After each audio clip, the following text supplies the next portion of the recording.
Okay, so um this is weird. So I did part one. I just got I was doing part one of this 1984 come true, and then I got kicked off of so if you're on YouTube, um this is so weird. So I did part one of so if you just came back on, then you were on for other ones. So YouTube just blocked my live stream, and the reason was because I had a community violation because of a scam policy or something. It's some kind of community guideline violation of scam or something. I don't know, but either way you put it, that's not what's happening here. So I'm just gonna here I have it up. It says spam, deceptive practices, and scam policies, and that was a community guideline. So this time it took me off for that instead of I don't know, but it doesn't sound right because I'm not doing any of that stuff. So what I'm gonna do is I'm gonna finish the video, and this is weird because when I did the Braintree video, I got they took me off for some for I think copyright because I was showing I was showing the video, but this time it was for scam thing. And you know the weird thing about it. Well, anyway, so let me try to finish. Let's try to finish the movie. There's not that much more going on. I'm gonna, and then let's see what happens. Okay. And if I get kicked off again, I'll just back on. The world states were in being. Their ideologies were Ingsoc, Neo-Bolshevism, and later death worship in East Asia. These three states are permanently at war. Then it's not a sham. Wait. War has changed its character. It exists only to preserve tyranny. Fighting, when there is any, takes place on vague tropical frontiers around the floating fortresses. The essential act of war is the destruction of human labor, a way of shattering or sinking the materials which might be used to make the masses too comfortable, in the long run, too intelligent. No invasion of enemy territory must ever take place. Then the real war isn't with Eurasia at all. It's between all of us And them. The party member, like the proletarian, tolerates conditions because he has nothing with which to compare his way of life. Efficiency, even military efficiency, is no longer needed. In Oceania, nothing is efficient except the thought of it. Swine, filthy swine. Big Brother. Does he exist? Is the guise in which the party shows itself to the world. No one has ever seen him. It's all here. The revolution, what it was like before that, what freedom was. Oh, Julia, I know now at last that I'm not mad. Oh, my darling, you thought that. But even if a person's the only one to believe something, that doesn't make it fair. There's truth and there's untruth.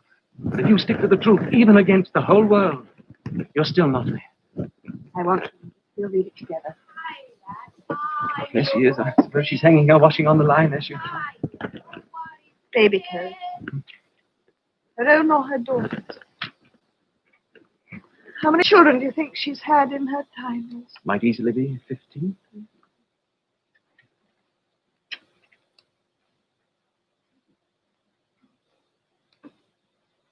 Darling, after we made that horrible promise to O'Brien last night, and I went back to the hostel. Alone. I couldn't get it out of my mind. I suppose we had to say it. Oh, yes. Yes, but I didn't mean that. I meant your being alone to think about it. There are times when people shouldn't be alone. I began to wonder perhaps if we could just have gone on as ordinary people. Disappeared somehow. Learned to talk like the pros. Got a job in a factory. It's too late now. We're committed now. Too late. Not only since last night, my darling. Then we determined to face the facts and do something about them, but for us, well, it's 30 years too late. If we'd lived then, we'd have been married. By 30, even 20 years ago, we could have walked through the streets quite openly, talking about anything. They'd have known we loved each other, and there'd have been nothing they could do to stop it. They can't stop us loving now. The future's hers, isn't it? Maybe can share it. How? She and her children can keep alive the body, but we can keep alive the mind. Pass on the secret. The book? Oh, no. It's simpler than that. Just that 2 and 2 make 4. Our future. But it has to be this way. Do you remember something that O'Brien said? We are the dead. We are the dead. You are the dead. That's the telescreen. Remain exactly where you are. Make no movement until you are ordered. It was only an outlet fancy. It passed like a knife through day. But look, The thought police is coming in. I suppose we may as well say goodbye. You may as well say goodbye. They've got a ladder.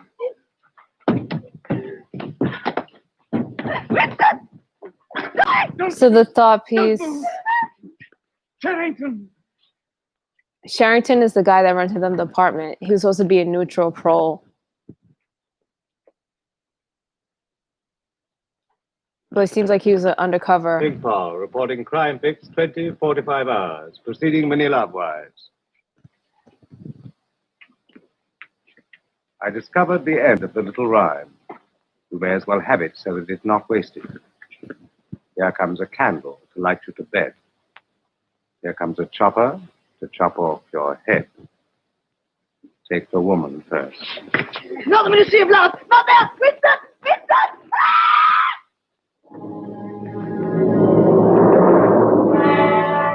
Ah.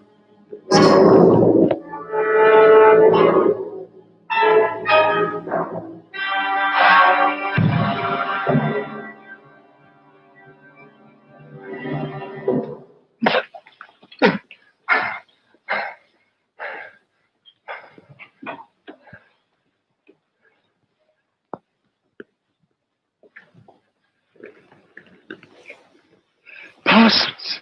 Parson is the neighbor with the horrible kids. The annoying neighbor with the horrible kids. What are you in for? Lord Crime. Oh, I know I'll get a fair hearing. I trust them for that. My records won't fail me. You know what sort of a chap I was. Not pretty brainy, but I did the best I could for the party. About 5 years, don't you think? 10 years? A chap like myself could make himself pretty useful in a joy camp. I mean, they won't shoot me for going off the rails just once, will they? Are you guilty? Of course I am. You don't think the party arrests an innocent man, do you? Thought crime's a dreadful thing. Gets a hold of you without you even knowing it. I talked in my sleep.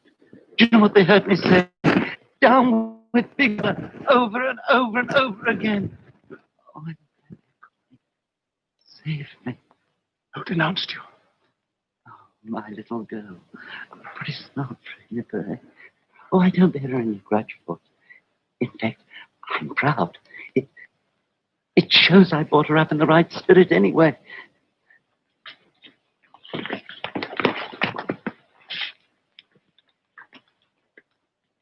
They just brought in a guy they just tortured and threw him on the ground. He's getting up, like he was beaten bad. One of the other people are going over to him to help him. BQ 4597 Barnes J. Let's pull that piece of bread. He was going to give him bread. Stay exactly where you are. The guy that was going to help him was going to give him bread. Get him. Now they're coming back for the guy they threw on the floor. Where? You're going to room 101. What else is it you want? I confess anything. Anything. Only write it down and I'll sign it. You've starved me for weeks. Hang me. Shoot me. But not room 101. Room 101. And they drag him off. You want? Not me. He just turned on the guy. I'll tell you everything. No! He just betrayed the guy who tried to help him. Winston's manager just walked in. O'Brien. She got you too.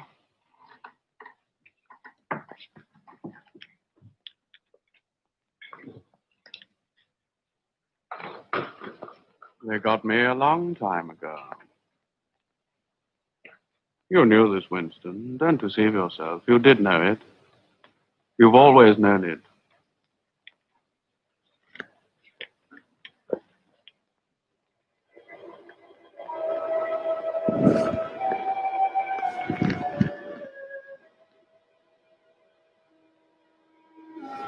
So Brian just ordered them to take Winston away. Okay. So someone doesn't like what I'm saying about 1984. Well, what I'm using to illustrate 1984. So if you missed it, yeah, so the live stream was just stopped temporarily because it says spam, deceptive practices, community violation,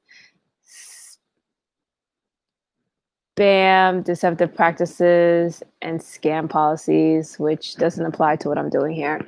So I'm just gonna finish the movie, and if I get kicked off again, I'll just come back. I'll just do it again because I'm not violating any of those policies. All right. So, so commentary. So the Revolution's Handbook, which is what Winston wrote, what Winston read to his girlfriend. And by the way, what they did was they rented a room. So the antique shop, the antique owner rented one of the sections. The antique owner brought Winston upstairs to see a room that he and his wife used to use as a parlor. And then Winston rented that room so that he and Julia could hide out there and be together. And that's where they met, and that's where they were caught by the thought police. And in the end, it turned out that the antique shop owner was really undercover, and he ratted on Winston. And then the thought police came in and got Winston and Julia and took them to the Ministry of Love, which is where they torture people into submission to Big Brother. They call that Ministry of Love, which is kind of ironic because they call the Ministry of Plenty, where they rationed out food and, like, you know, I think in one of the things they decreased the chocolate ration. Okay. But it's called the Ministry of Plenty, but they have to ration out food. But whatever. So that's some of the things that you know, those are some of the interesting things that you should take note of. So the Revolution's Handbook said that war has changed its character. It exists only to preserve tyranny. Fighting for any reason only takes place on vague tropical frontiers around the floating fortresses. The central act of war is the destruction of human labor, a way of shattering or sinking the materials which might be used to make the masses too comfortable, in the long run, too intelligent. That's a very important sentence. The destruction of human labor can also take place when machines take over jobs that human can do. In that way, humans can't afford to maintain a nice home or community. They can't afford to feed and clothe their families because they need to pay rent, mortgage, or bills. They're always worrying about where to find money to pay for what they need, and they have to live on whatever they can get. They will not be very comfortable and will be too stressed out to talk about things that don't have a direct and immediate effect on their income, property, or safety. Discussions like the one I'm having right now won't matter to them because it is something that will happen in the future. But the rent is due next month. So I'm talking about, I'm talking about machines, AI being developed to the point of being a threat to humans. I'm talking about things that are happening now that can lead to the loss of democracy, the loss of freedom, that could lead to the loss of, independence and human rights, right? That's something that's a few years away, right? It's not going to happen tomorrow because the rent is due, on the first of each month. So people who are in that situation, they're not going to be too concerned with what I say because that's not going to help them pay the bills, right? So discussions like the one I'm having right now won't matter to them because that is something that will happen in the future, but the rent is due next month. The utility bill is due in a few days, and talking about the brain chip can't help them pay that. They make too much money to qualify for school lunch, but not enough money to send their kids to school with lunch all the time. So who cares if surveillance capitalists are showing them targeted ads? They don't have the money to buy whatever they are advertising anyway, so it doesn't matter. So if you are out there trying to make a difference, protest, or start a revolution, I hope you understand why some people just don't care. It's not that they're stupid or apathetic. They just don't have the time or energy because they are living paycheck to paycheck. There are people out there who are not very smart and who really just don't care about these matters for stupid reasons. But a lot of the people a lot of people are only stressed, excuse me, but a lot of people are only too stressed out. Okay, there are people out there who are not very smart and don't care about these matters for stupid reasons, but a lot of people are only stressed out dealing with their personal and financial problems. That's the way some of those in charge want it. And I think that's very, very important to take note of.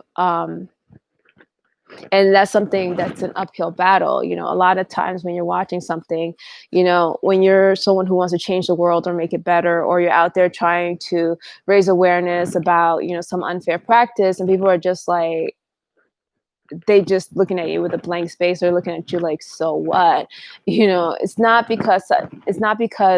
you know, it's not because they don't care. It's just that there's just so much going on, and there's things are a certain way. And I'm not saying that that's, I'm not trying to say that that's always, it's I don't want to say that the government's manipulating everyone to be in that situation where they don't care.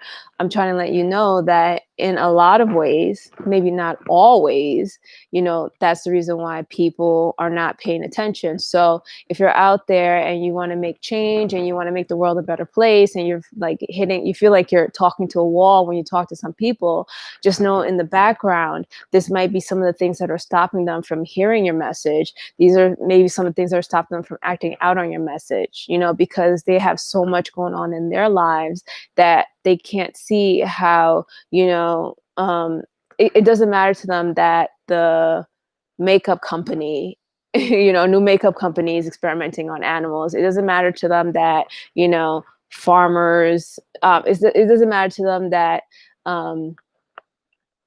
animals are being abused in some way.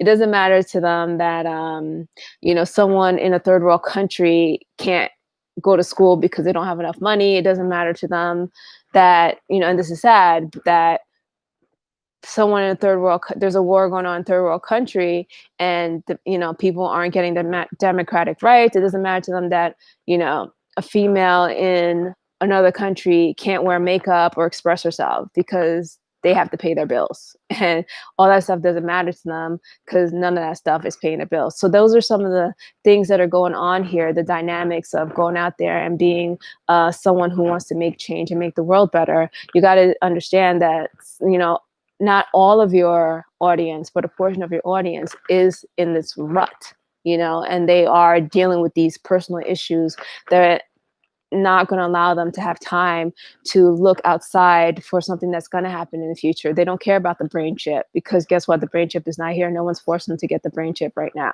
Okay. But they have to, you know, get money to get their kids to the doctor, or they need money to get themselves to the doctor. So these are some of the things that you have to consider also. These are some of the things that you have to be aware of if you're like going out there trying to, you know, make things happen.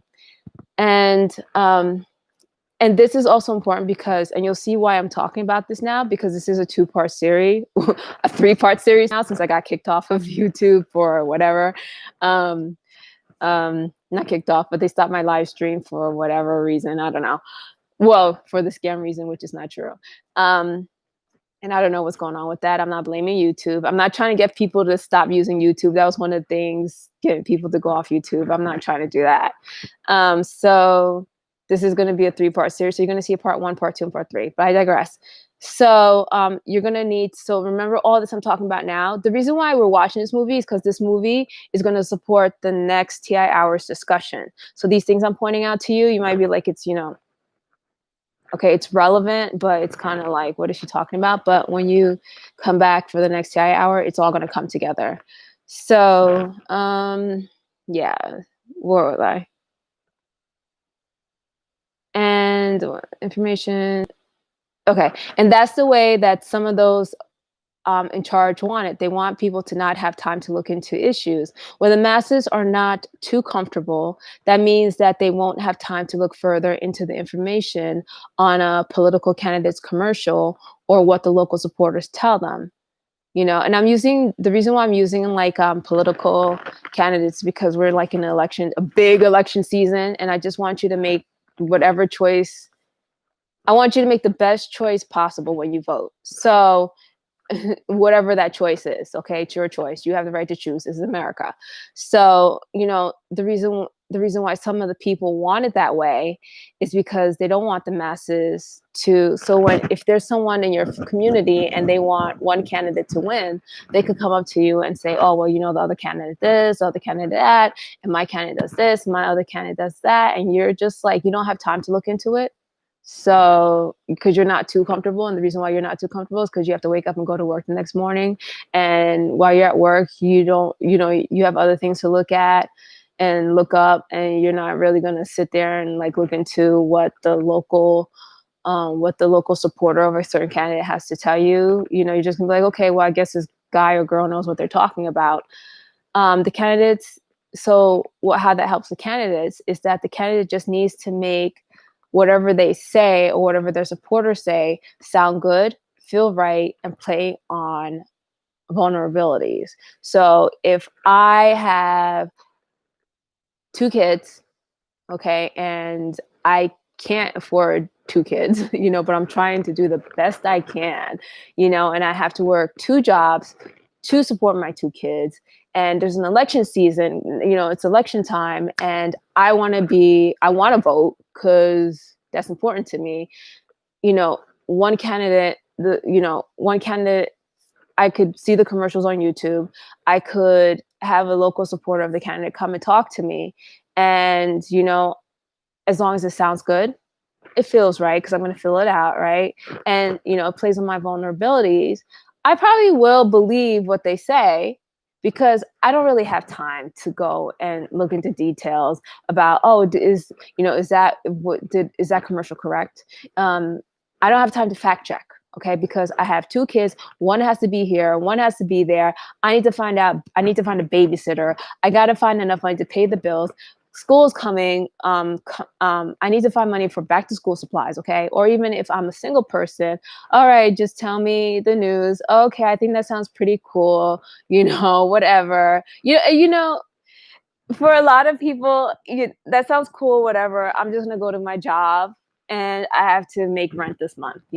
So it's COVID, it's coronavirus is going on. My hours has been cut, and I need to make rent. I owe back rent, so I'm pretty stressed out about back rent.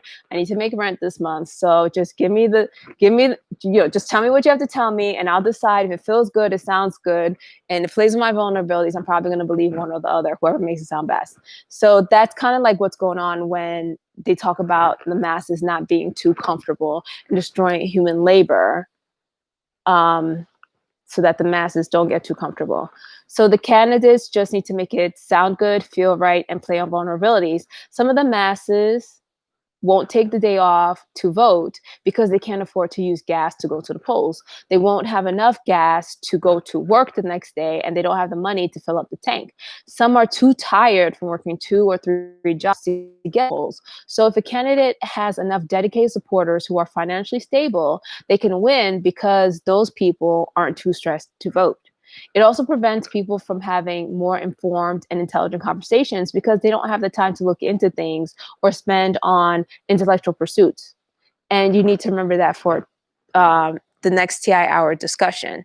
All this is I know it seems random right now, but during the next TI hour, it's all gonna make sense. It's all gonna come together. But I'm pointing these out right now because the movie is giving you the background so that during the next discussion, you'll know what I'm talking about, where everyone's on the same page. But I just wanted to point that out because you might be in that situation too, where you are too stressed out to vote, to look into what the candidates say and everything. And you know what? Maybe you don't have time to sit there and, look into what either candidate is saying. And, I just wanted to bring it to your attention so you're aware of what's happening. Okay. Because now you're like, okay, she's right. I am one of the stressed out people who have bills to pay but who wants to vote. And now I realize that maybe I shouldn't take everything at face value, that maybe there is some scheming going on here.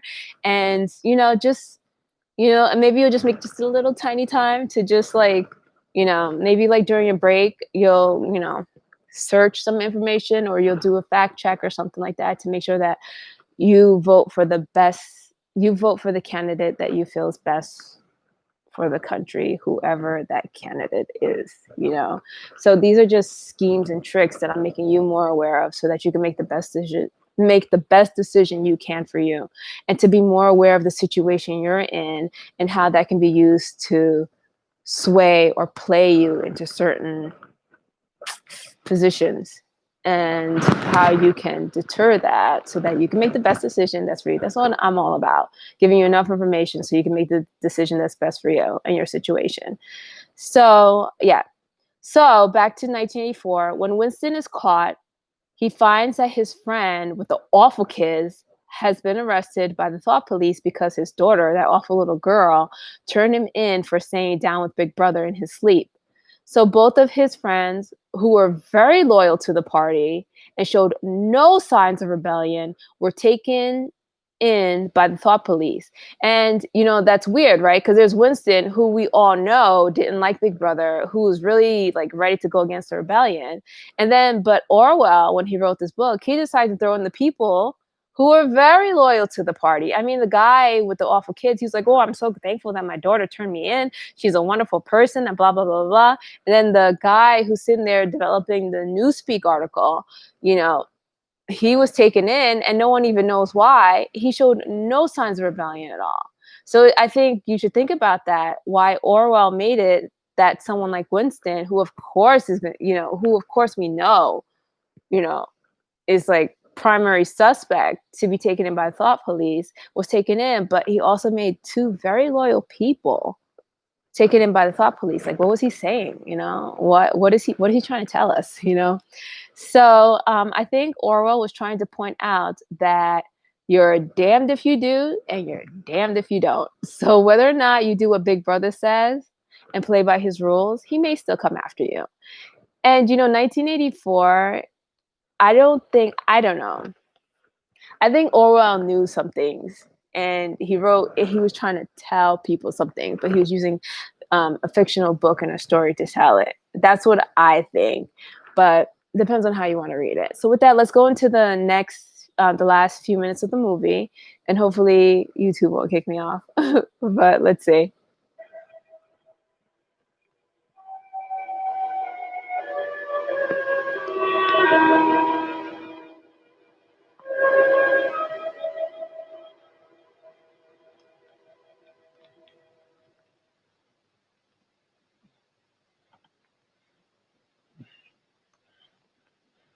One 70.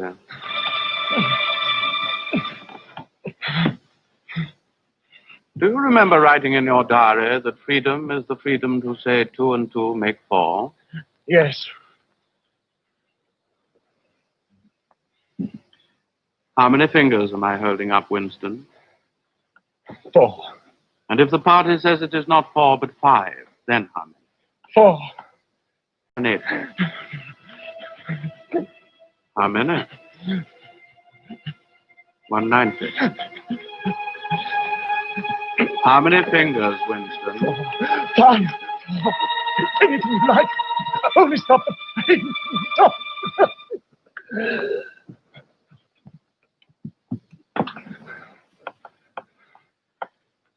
Winston.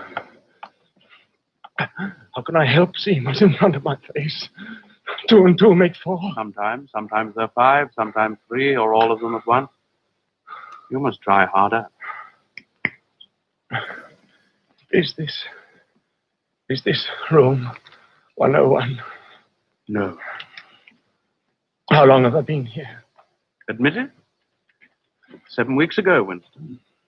During that time, you've been beaten brutally every day. You see, I don't pretend. You have confessed to assassination, to distribution of seditious pamphlets, to religion, to embezzlement of party funds, sale of military secrets, sabotage, murder.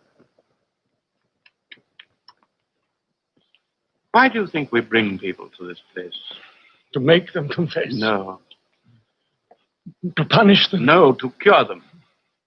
We're not interested in the stupid crimes you have committed, only in the thought. I'm taking trouble with you, Winston, because you're worth trouble. You are mentally deranged, a defective memory. Now that is curable, but you must try to help me. Even now you are clinging to the impression that your disease is a virtue. How can you stop people remembering things? You can't control it. You have not controlled it. You are here because you prefer to be a lunatic, a minority of one. Only the disciplined mind can see reality, Winston. It needs an act of self-destruction, an effort of the will. You must humble yourself before you can become sane. Pay attention to what he's saying to Winston. How many? I would see five if I could. I'm trying to see five. You only wish me to think you. No, you'll kill me if you do that again.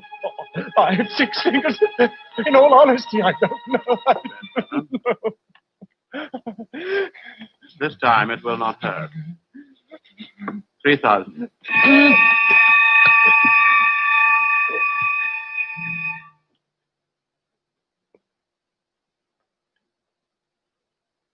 There are 5 fingers there.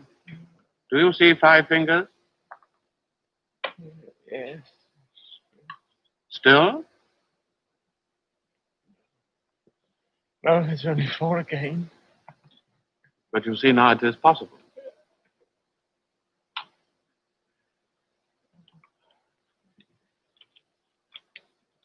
Do you remember writing in your diary that it did not matter whether I was a friend or an enemy, since at least I was a person who understood you and could be talked to?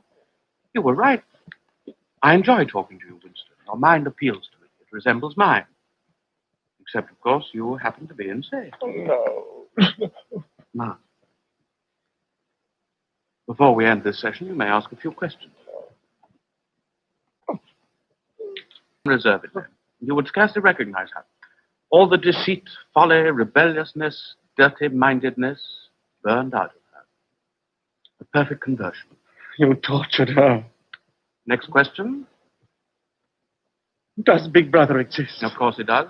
The party exists. He is the embodiment of the party. But in the same way as I exist.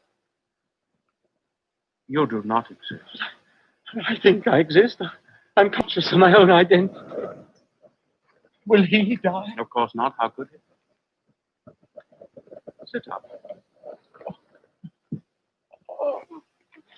Oh.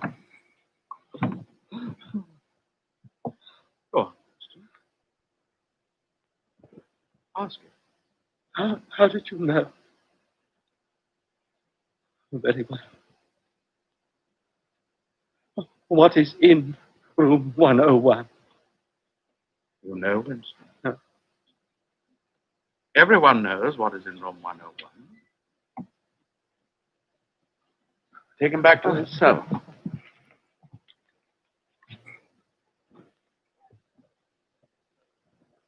Winston, do not imagine that you will save yourself.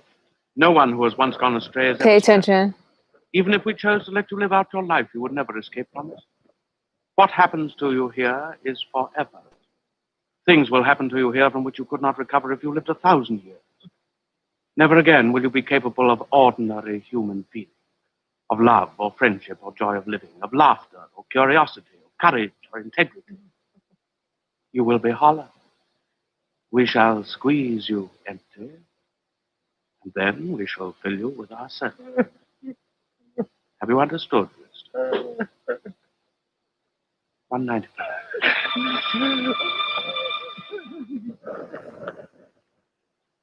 You have learned, Winston. Now you must understand. You have read the book, Goldstein's book, parts of it at least. The program it sets forth is nonsense. The secret spread of knowledge, of proletarian rebellion, the overthrow of the party. It could not happen in 1,000 years or 1,000,000. I know. I wrote the book. Oh. Now, start with this thought. The rule of the party is forever. Remember it, Winston. 220. No. Take him away.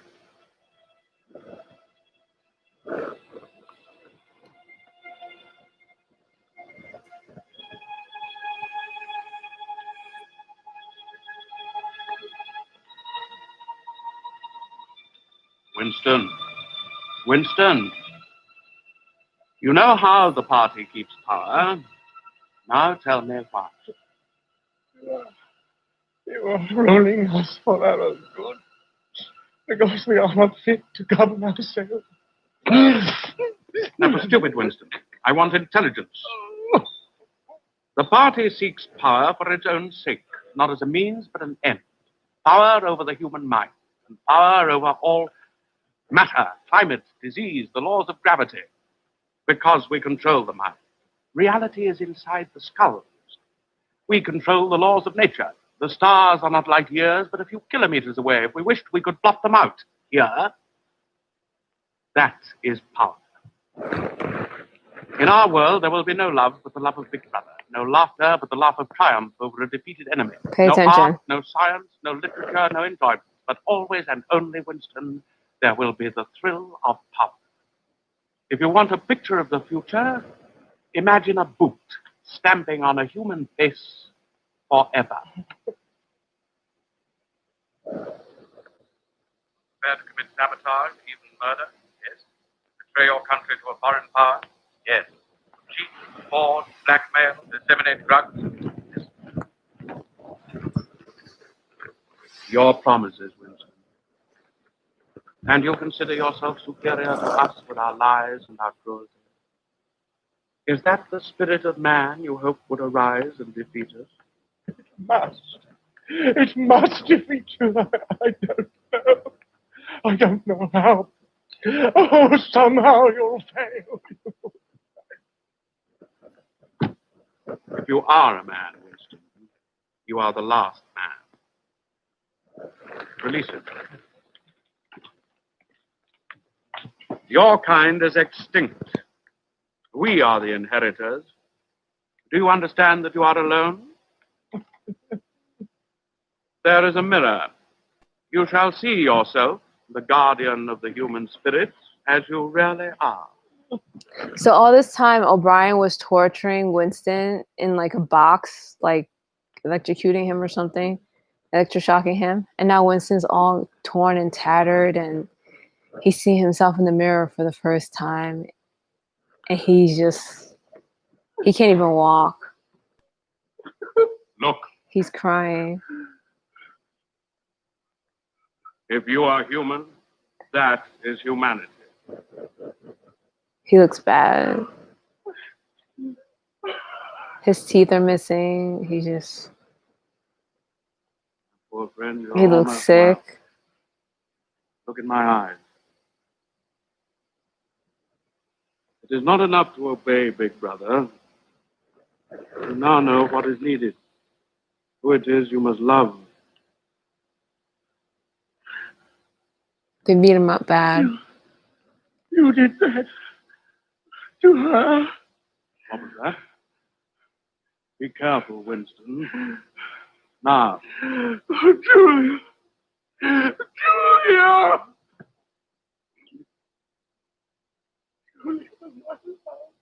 O'Brien looks mad and threw him to the ground. you once asked me what was in room 101. It is there that we have the means to root out the last lingering deception. Pick him up.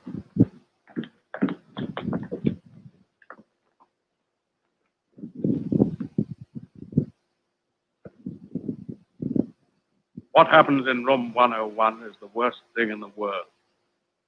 It varies from individual to individual. It can be death by burning, burial alive, or something quite trivial, not even fatal. In your case, we both know, of course, that the worst thing in the world happens to be. So he was mad that Winston still loves Julia. No, don't. Oh, please, O'Brien. What is it you want me to do? No. By itself, pain is not always enough. Here in room 101, you are meeting the unendured. Hurried and hardened and not empowered. You will do what is required of you. What is it? How can I do it when I don't know what it is? You will find that you know.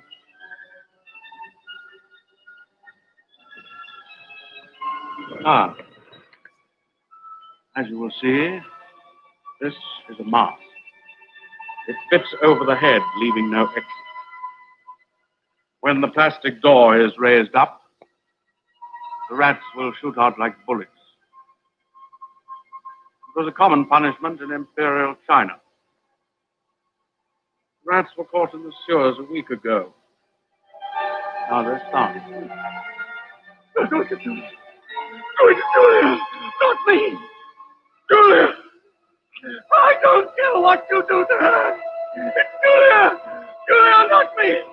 Not me!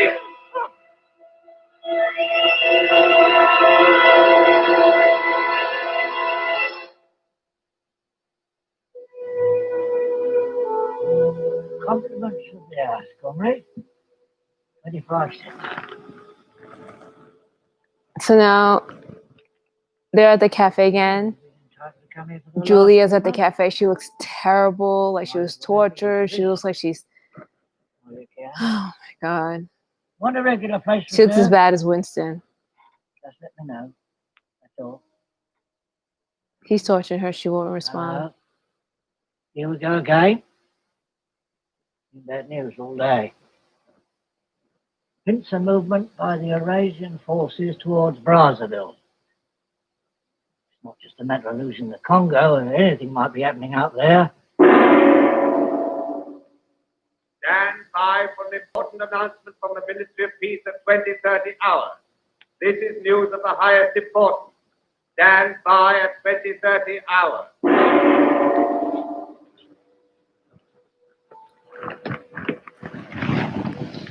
Evening, comrade. Good evening. There's your table, comrade. Where? Usual place. I've got a place reserved already for you. There's a special bulletin at 20:30 hours. Sounds bad. That's Winston. He looks terrible. He's walking with a cane. Or he's just limping. He sees Julia. Julia? She's pretending not to see him. She's turning her face away from him. He sits across from her.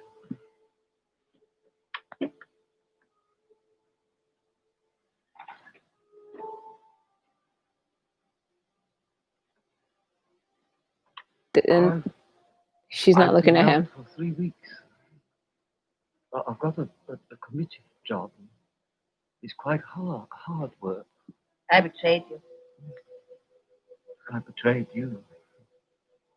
Sometimes they threaten you with something you can't stand up to. Can't even think about. And you say, don't do it to me, do it to... And afterward you pretend you only said it, really mean it. That's not true. Time you wanted to happen to the others. That you don't feel the same about the other person any longer. No, you don't. Underneath the spreading chestnut tree, I sold you and you sold me. They lie here and here lie we, neath the spreading chestnut. They do that to remind the prisoners, Meet again. the people of their torture. I don't know if they're prisoners, but the people of their torture, or the torture they've endured.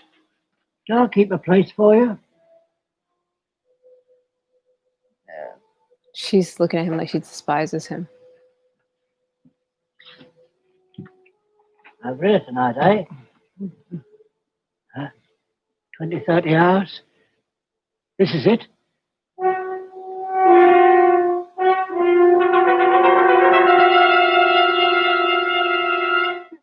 Victory! Victory after Comrades, all. here is the bulletin from the Ministry of Peace. It tells of victory. By means of a strategic maneuver unparalleled in the history of warfare, our brave troops have utterly routed vastly superior Eurasian forces. The whole of this magnificent and secret operation was inspired and conducted by Big Brother. It is his military genius alone that has brought control of the whole of Africa within measurable distance of realization. This colossal victory... Love. Suddenly. So suddenly. My victory. Love, love, love. I love Big Brother. That's Winston.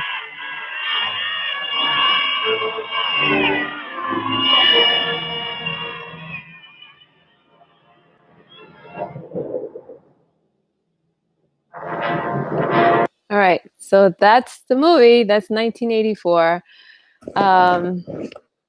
Says comment on it.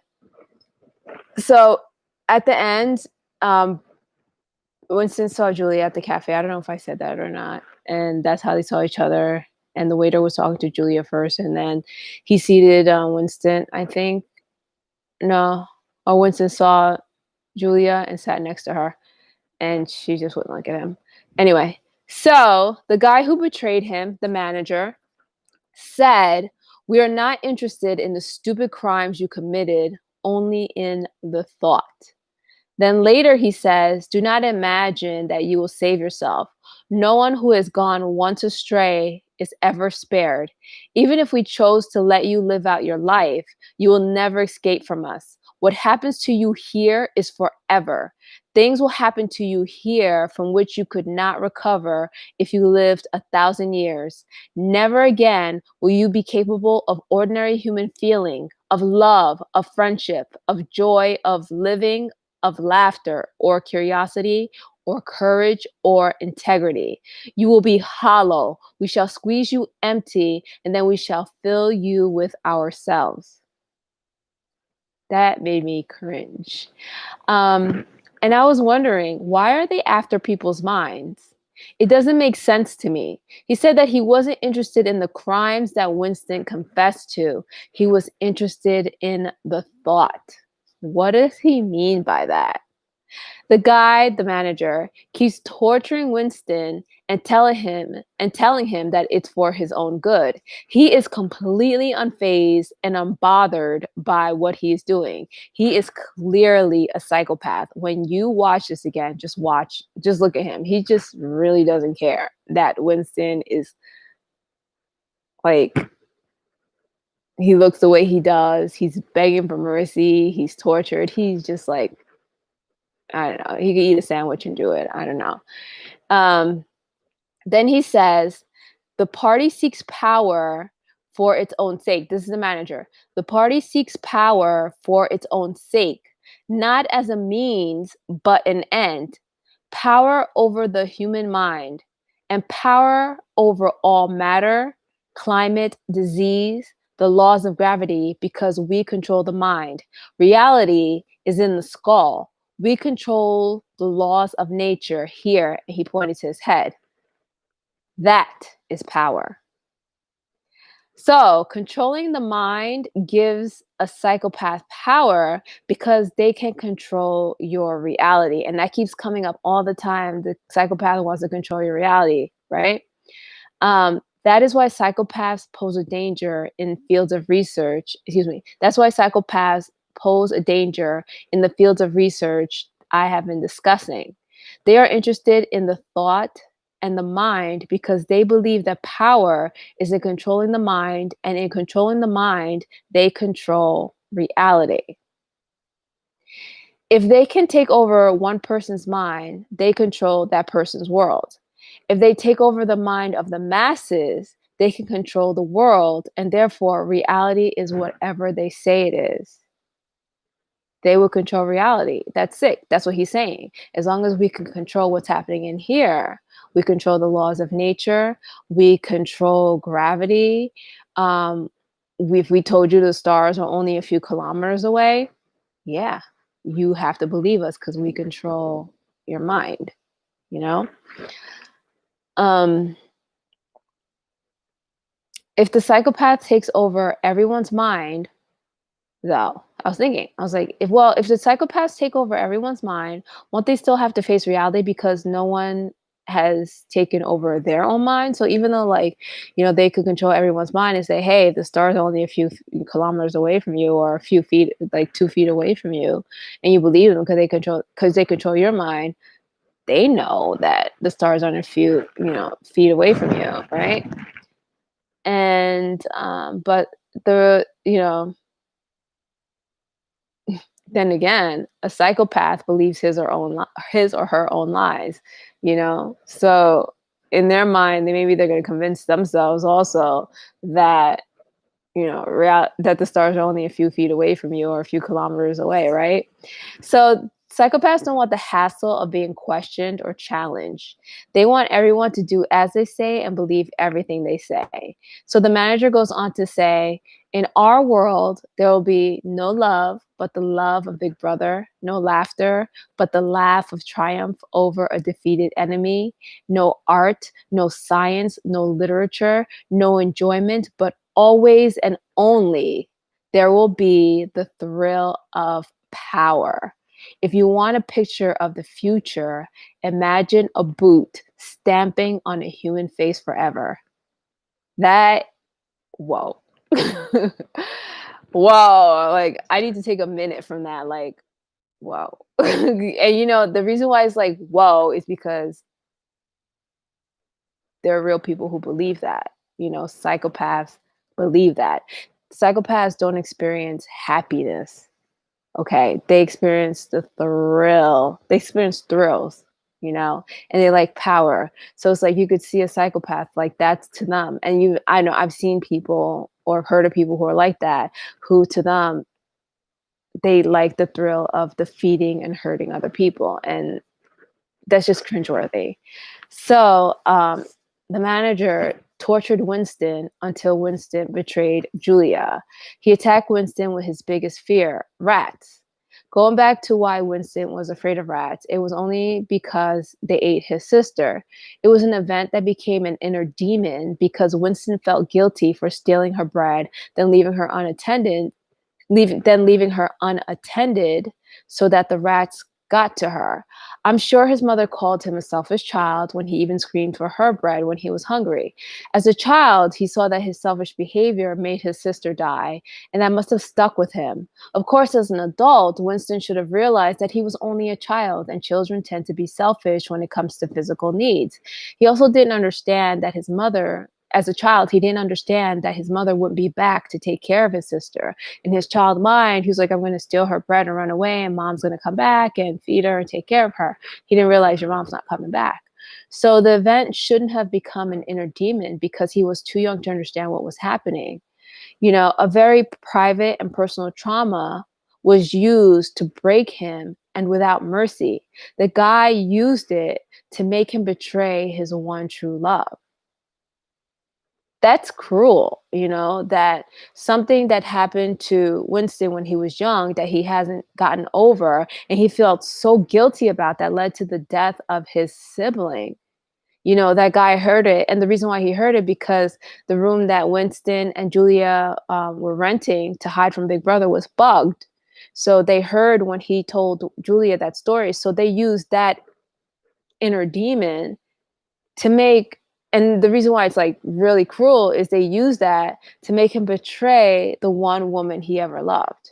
So that's like double duty there. You use his inner demon and broke him down with something that's still hurting him and is traumatizing to him, and use that to traumatize him further by making him betray,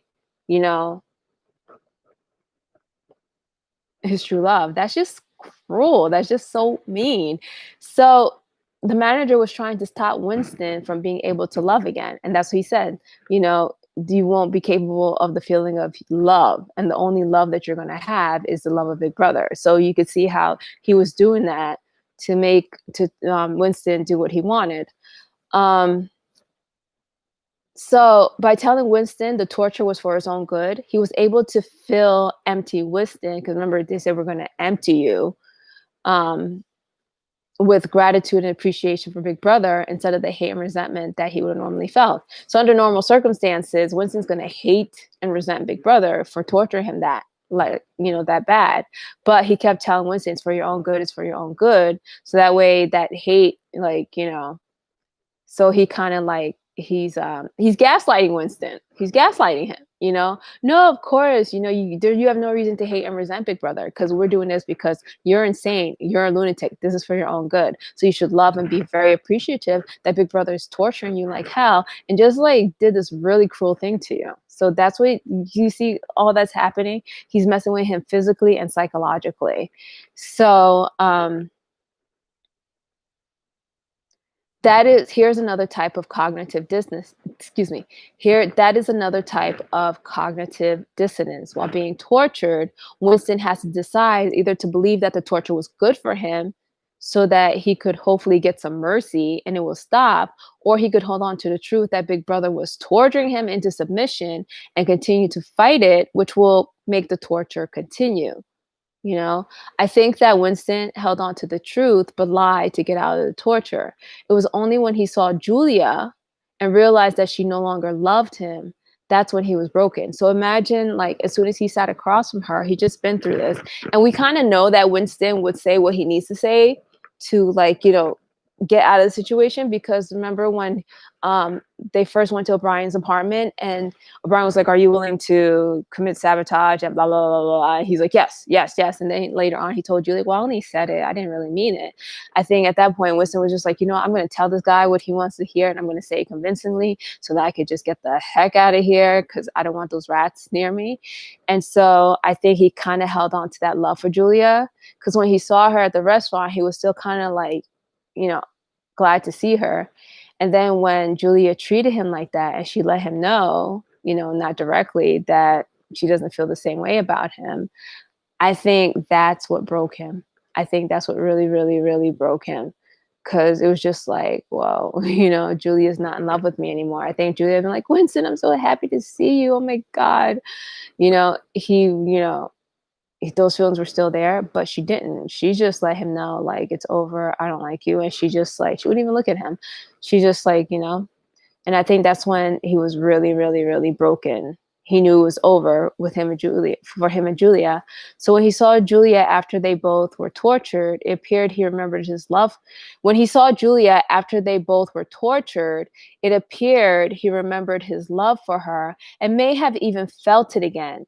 However, Julia was obviously over him, and he redirected his lingering love to Big Brother. It's hard for humans not to feel affection. So, like, if there was any affection still there for Winston, it would be hard for him not to feel it. Like, you can't, affection is not something you could deny it, you could not express it, but you're going to feel it. So when Winston felt affection,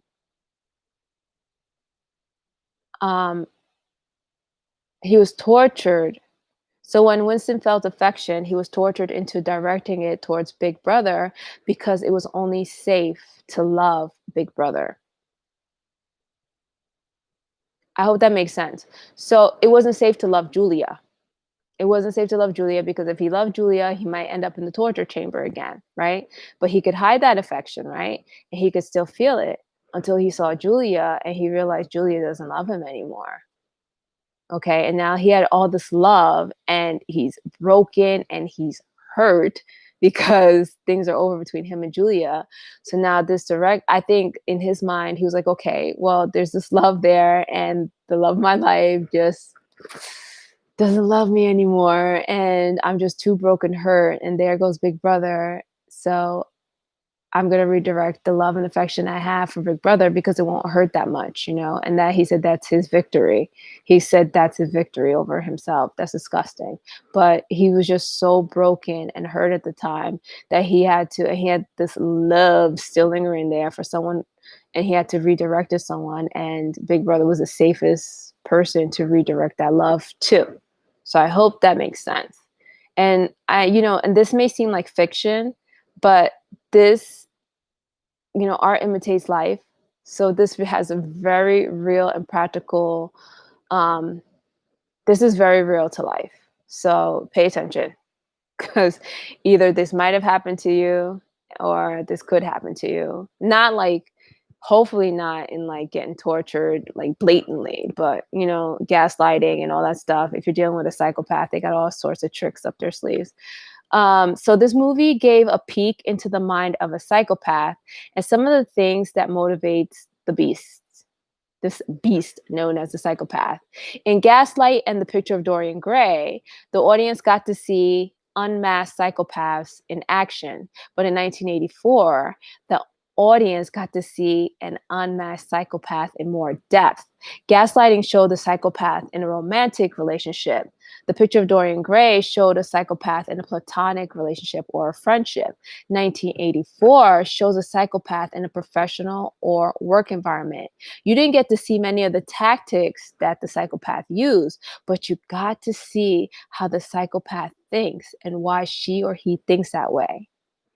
And when you watch this, like during the end, when he's torturing Winston, he's like totally unfazed by what he's doing. He acts like, he's doing Winston a favor and he's probably enjoying himself. You're going to see that the psychopath is a sick individual, a very, very, very sick individual. Okay. So that's what we got to see in 1984.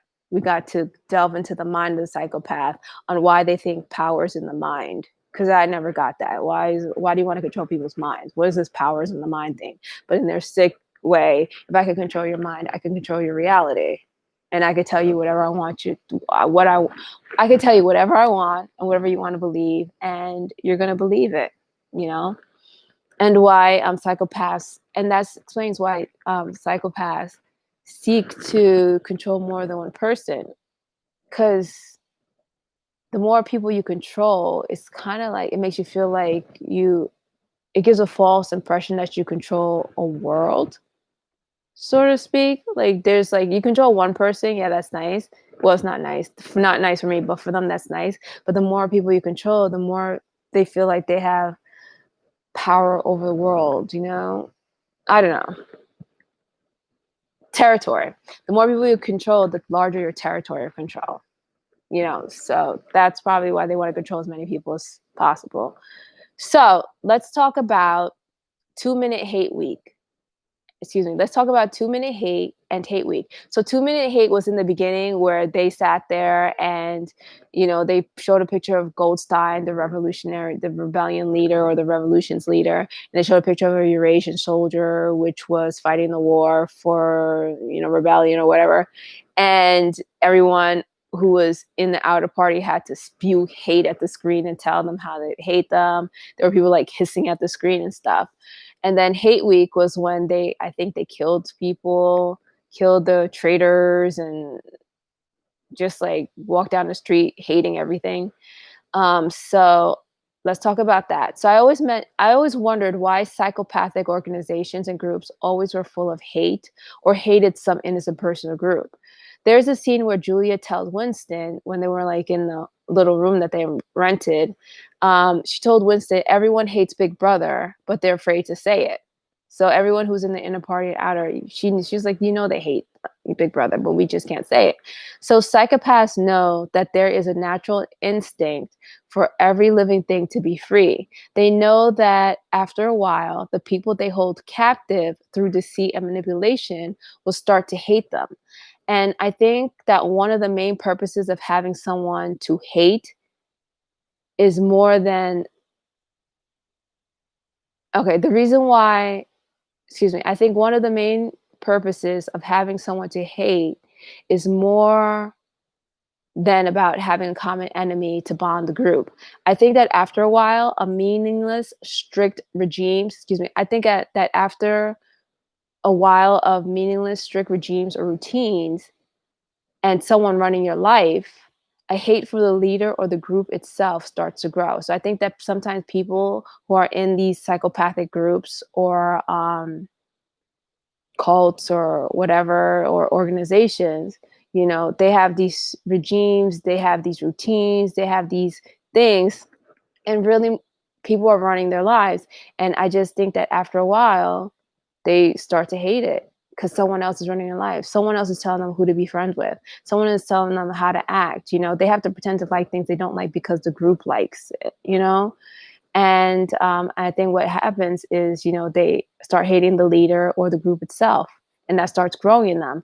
So the leaders, if you're a psychopath, the leaders expect this and have chosen an enemy so that the followers will divert their hate for what they are a part of, the organization, the group, or whatever, towards a common enemy instead of the group or a leader. So the leader group can then also pretend to be protecting the followers from this common enemy and build dependency while diverting the hate. So, after a while, you're just like, so if you're a part of this organization led by a psychopath who wants to control everything about you, including who you're friends with, what you think, what you eat, where you go, how you dress, and everything like that. You just control your life to their like organization's rules and culture or whatever. You start like, because most people, most even animals, there's just this tendency to want to be free and just live your life the way you want to. You start having a hate for them. And then what the leaders, because they expect it, psychopaths know how, I think they have a very good idea of how, their behavior affects other people. They try to redirect that hate. And so now you have an enemy. Don't hate me, hate, you know, this ABC, so now when you feel that hate growing for the leader, for the culture of the group you're in, or for the organization you're in, you could divert it towards whoever is safe to hate. There's people who are safe to love and there are people who are safe to hate. You could direct that energy there, and you never have to admit that you really, really hate you're part of, or you hate the psychopath that you're dating or married to or friends with or whatever. You could just direct that hate towards that other source, and that so they won't feel it, and you could express that hate so it's not bottling up inside of you. So if the leaders or group, and then what they're also going to do is they're going to try to make it seem like they're protecting you from they're going to try to make it seem like they're protecting you from the ones that you hate. So it's like, okay, I hate this person. Oh yeah, well, don't worry, I got your back if this person tries to do this or tries to do that. Muted. Tries to do this or tries to do that. So that's talk show. So to protest revolution. So what happens if the leaders or group let the hate towards them build? What happens? It could lead to a protest revolution. Muted. Unmuted. So what happens is, I don't know, it seems like someone just signed on, but it seems like they could mute me or unmute me in TalkShoe, which is weird because I'm the moderator. I should be the one who should be able to be muting people. So that's weird. All right. So let me just finish that. So if you hear muted on YouTube, that's what you're hearing. So if the leader groups let that hate towards them build, it could lead to a protest revolution, or people would just leave the group. So if that hate is building and there's no common enemy or common thing to hate, what's going to happen is the person's going to realize, I hate this group, I hate this culture, I hate this psychopathic partner. And what that's going to do is they're going to be like, I'm leaving the situation, I'm protesting this person, I'm protesting this group. We're going to change things that are happening here because I hate these routines, I hate these cultures. So when they divert that towards other people or some other thing, it stops it from being built up and directed towards them, who is the real source of the hate, because people just don't want to be controlled like that. So that's why they always have a common person to hate, and or a common thing to hate, and direct the hate towards that, so that way people don't want to admit that they really hate what they're part of or who they're with, who happens to be a psychopath. So things similar to 2-minute hate or hate week allow followers to openly express the hate they feel, but in a way that doesn't allow for expressing it towards the true source of their hate. You see that during 2-minute hate, when Winston thinks, I hate Big Brother, and then he redirects his hate to something safer, which is a common enemy. And that's when he was, and I already explained that. So he was saying, so they was during 2-minute hate, I was like, I hate Goldstein, or the rebellion's leader. And he was like, I hate Big Brother. He's like, oh God, I'm not supposed to be thinking this. I hate Goldstein, not Big Brother. That's what I meant, but he didn't mean that. All right. So with that, I hope that makes sense.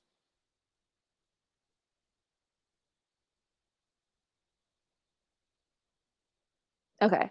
So going back to the psychopath co-worker's comment that said, the party seeks power for its own sake, not as a means, but as an end.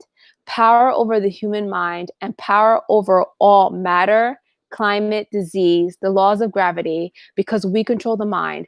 Reality is in the skull. We control the laws of nature. The stars are not light years, but a few kilometers away. If we wished, we could block them out here. And he points to his forehead. That is the power. So he says, if we wish, we could, let me say that. The stars are not light years, but kilometers away. If we wish, we could block them out here. That is power. That's how he does it when you see the movie for yourself. I thought about this for a while too. There's no way they could eliminate nature or the real world. Even if they gaslight you, you will still be able to go outside into nature, and something in the natural world will wake you up to the psychopath's deception. He made an arrogant statement against a very powerful source, putting everything together with this movie and where the tech nerds want to take the brain chip. And I know I said I won't talk about the brain chip. When I said I won't talk about the brain chip until next year, I mean, I'm not gonna make a video that is fully about the brain chip, everything brain chip. I will mention it here and there, but I'm not gonna do a video or make that as the main subject.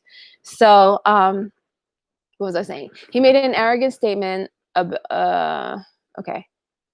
So putting everything together with this movie and where the tech nerds want to take the brain chip, I came to the conclusion that the psychopaths will try to bypass nature. So before explaining, I want to say that not all tech nerds or people working on the brain chip are psychopaths or trying to bring about 1984 conditions. With that said, psychopaths realize that it would be a tremendous feat to change nature or natural law. It could take years and may not even be possible. So how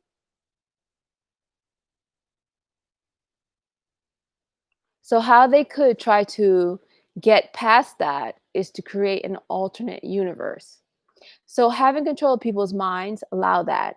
So psychopaths know, okay, so if I control someone's mind, I could tell them the stars are a few feet away, they're a few kilometers away, but if they go outside and I'm not there or doing whatever my spiel, something in nature is going to wake them up and they're going to be like, wait a minute, if the stars are just a few feet away, why can't I touch it? Oh no, they're like further away than that, So something is going to wake them up to the truth in nature. It's just going to be, the truth always comes out.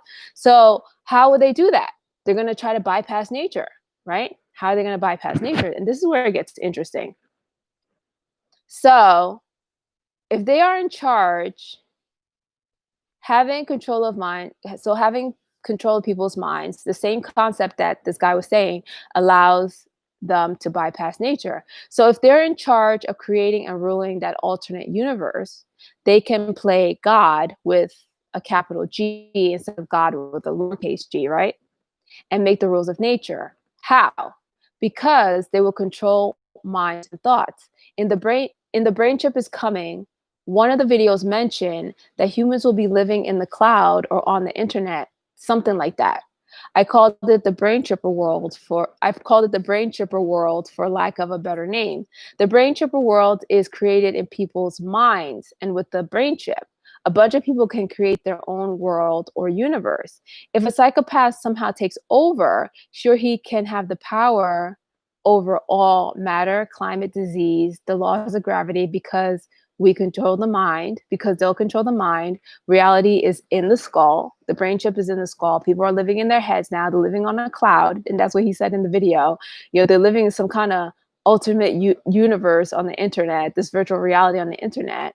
And the psychopaths will be able to control the laws of nature. The stars won't be light years away, but a few kilometers away. Because if you're living in your mind, kind of like when you're in a dream. So if you're like in a dream or you're daydreaming, the stars could be a kilometer away if you want to, because you could imagine that, right? And stars will be a kilometer away. So these are just the psychopaths telling you the stars are only a few feet away. And of course you can imagine it because it's in your mind. It has nothing to do with like nature and reality, right?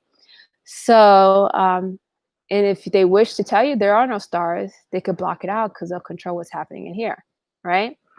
So it is common knowledge that if we only live in our minds and not in nature, we could pretend to bypass nature and do whatever we want. You have dreams. I could sit here and I could close my eyes and I could pretend that I could fly. I could pretend that I'm a bird. I could pretend anything. and it'll be in my mind. But when I open my eyes and I look in the mirror or something, I'll realize, okay, I'm not a bird. I could realize that I can't fly, right? And I'll realize a whole bunch of things. But in my mind, all that's possible, right? I could see it, I could feel it, I could pretend it. So these psychopaths want that. So once the masses are deceived into only living in their minds, psychopaths could trap them there and do whatever they want. So how does that happen? So you get a brain chip, or as we saw last time with the surveillance economy, well, let's just do brain chip.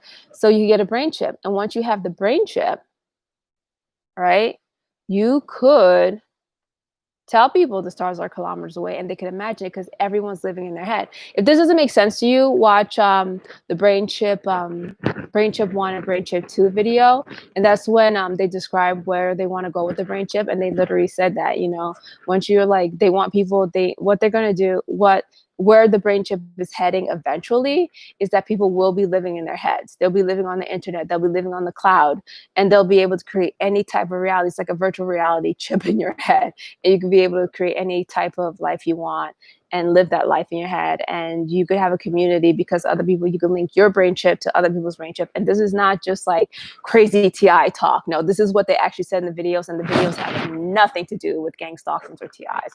So if you want to verify what I said, just watch the Brain Chip 1 and Brain Chip 2 TI Hour. So and that's how a psychopath, and then let me repeat that, not all tech nerds or the people developing the brain chip are psychopaths. I'm just using examples here. So that's how they could bypass nature. That's how they could play God and control your reality in your head if the brain chip, came about. So if people were trapped in there, if psychopaths could trap people in this virtual world, and they could do whatever they want, they could tell you whatever they want. So what if the masses can't wake up or log off of virtual reality? That's the end of their connection with nature or the real world. So if we go with this brain chip thing and everyone gets it, and we live our lives on the cloud and live only in our heads because we could do whatever the heck we want, and we could bypass the laws of nature, and then the psychopath takes it over, and guess what? You can't log out of your brain chip world. You're trapped like in a psychopath world, and a psychopath's gonna tell you what to do. So it doesn't matter that they are still, so it wouldn't even matter that you're still physically in the real world, because mentally, anyone trapped, you're living in your head somewhere else. And that's how psychopaths can bypass nature and do what that sick psychopath in the movie said. So it seems like, so I guess what I'm trying to illustrate to you is everything he says sounds so surreal and so unreal, right? But if something like the brain chip comes along, and we all get into it, and we all get brain chipped, and we all decide to live on the cloud or live on the internet because we want to do whatever the heck we want. We want to be able to fly. We want to be able to, become different animals. We want to be able to pretend like we got all the money in the world. So we living in our heads. And then all of a sudden some psychopath takes over and locks us into this virtual reality world. They could do what he says. They'll control the laws of nature. They'll program us to think and do whatever we want. And if they say the stars are only a few feet or kilometers away, they will be, and that's real. That's real. If you watch the Brain Chipper 1 and Brain Chipper 2 video, you're going to see that those are things that real tech nerds say that are developing and that are coming. So yeah, so that's just not a hypothetical situation. That could be very real in a few years. So that's all I have to say about the movie. I hope it makes sense. Like I said, I liked it because and I don't know if I explained it correctly. I hope what I said makes sense. But it just was such a big peek into the mind of a psychopath that, I don't think that were shown in the Gaslight video or the Dorian Gray video. This really delved into the mind of a psychopath. Why does a psychopath want to rule your mind? Why do they think that's power? And how are they going to do that? How do they break you down? And when you watch the movie, how the heck can they sit there and do that to someone? Because he has like no feeling, no remorse, no guilt, no mercy towards Winston at all when he's torturing him. And I think that's just so important because if you're being tortured by a psychopath, you're gonna do what humans usually do. You're gonna appeal to their mercy. You're gonna appeal to their humanity. You're gonna let them know you're hurting, because if they know you're hurting, they'll stop, right? That's how humans are. If you know, like usually with a human being, if a human being is hurting you, all you have to do is say, "You're hurting me," and they'll stop. They'll be like, "Oh," you know. But with a psychopath, if you say you're hurting me, they're going to do more of that. They're going to keep doing that. That motivates them. The fact that they're hurting you and the fact that you admit it makes them even go further because they feel like they have you where they want you to be. So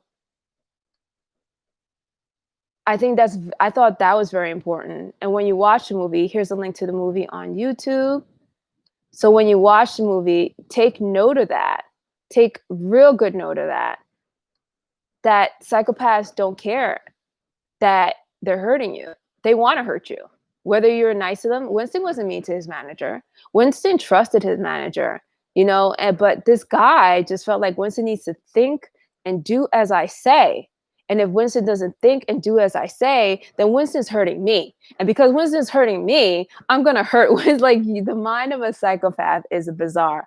So just realize that if you're in a situation, TI or not, and TI, I'm going to say this. I said I wouldn't make any comparisons to TI community, but when you're out there with these psychopaths going after you, and you need to know they like what they're doing.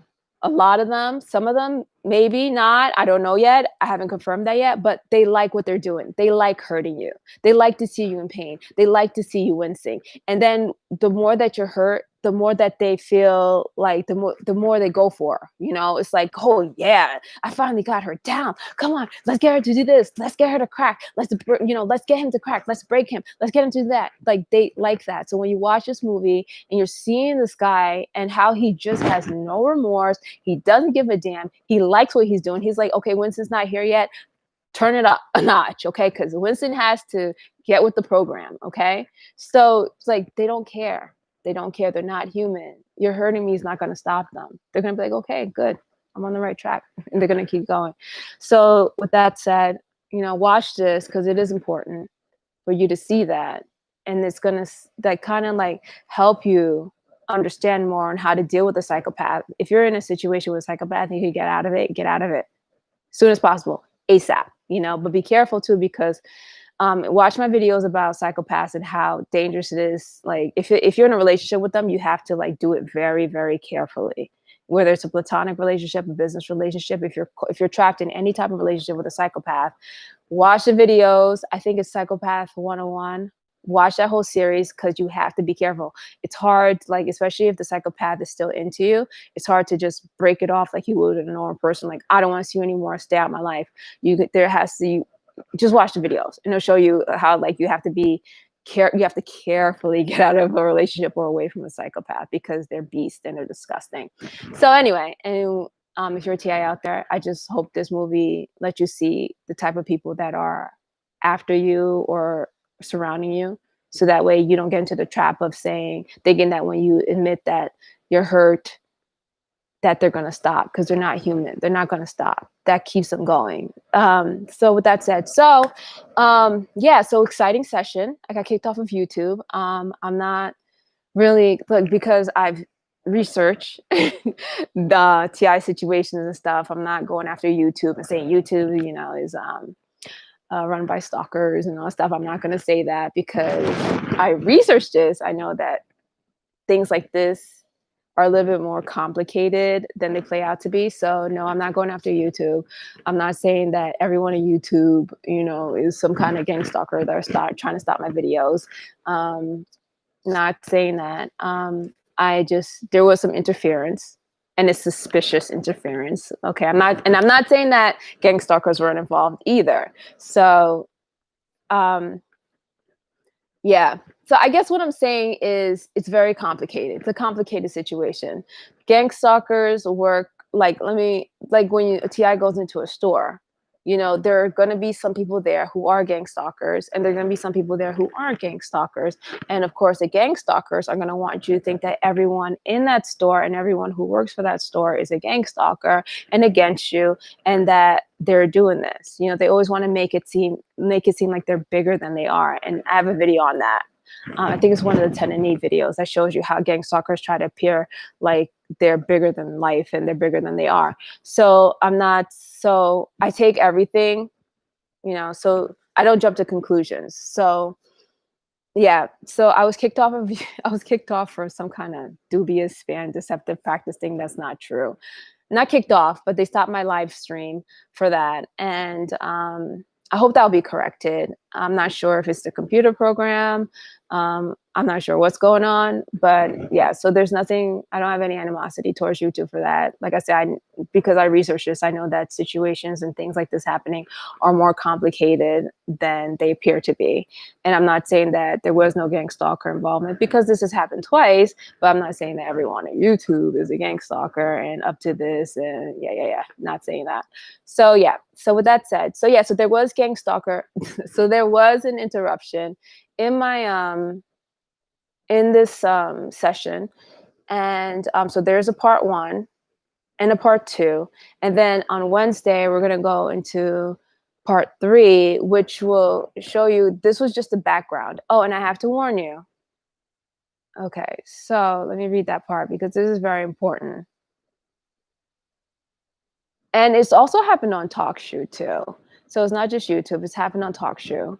So that's what makes, you know, usually when it comes out like through different platforms or different places, you kind of know that, you know, the beast are trying to do something. And it's not necessarily the store or the company or the website.